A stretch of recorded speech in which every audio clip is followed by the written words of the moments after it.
Mastering email writing, understanding CC and BCC. Hello everyone. Welcome back to our English language learning series.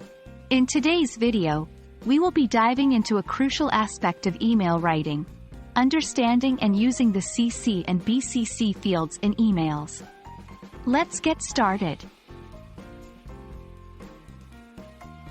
CC stands for carbon copy. This term is a throwback to the old days when people used carbon paper to make copies of letters.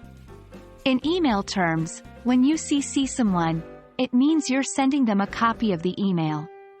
The people in the to field and the people in the CC field all get the same email. One key thing to remember is that everyone can see the names and email addresses of everyone else who received the email. You should use CC when you want to keep someone in the loop, even if they're not the main recipient of the email. You might CC your boss to keep them updated about a project, or CC a colleague who also needs to know the information you're sending. Remember, using CC is about keeping people informed. But be careful, don't overuse it. Only include people who really need the information. BCC stands for blind carbon copy. It's like CC, but the people you BCC don't show up in the headers of the email.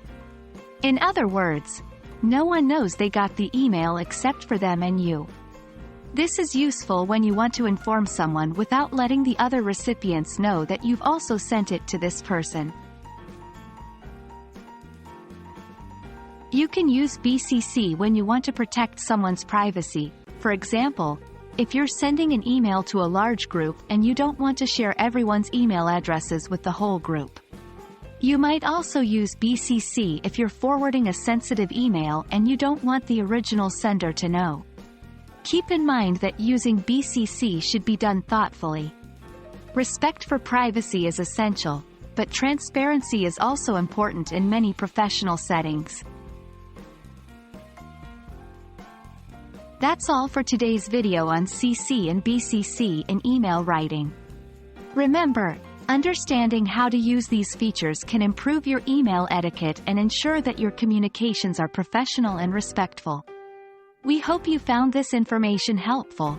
In the next video, we will be talking about the importance of an email subject line. Until then, keep practicing and happy learning.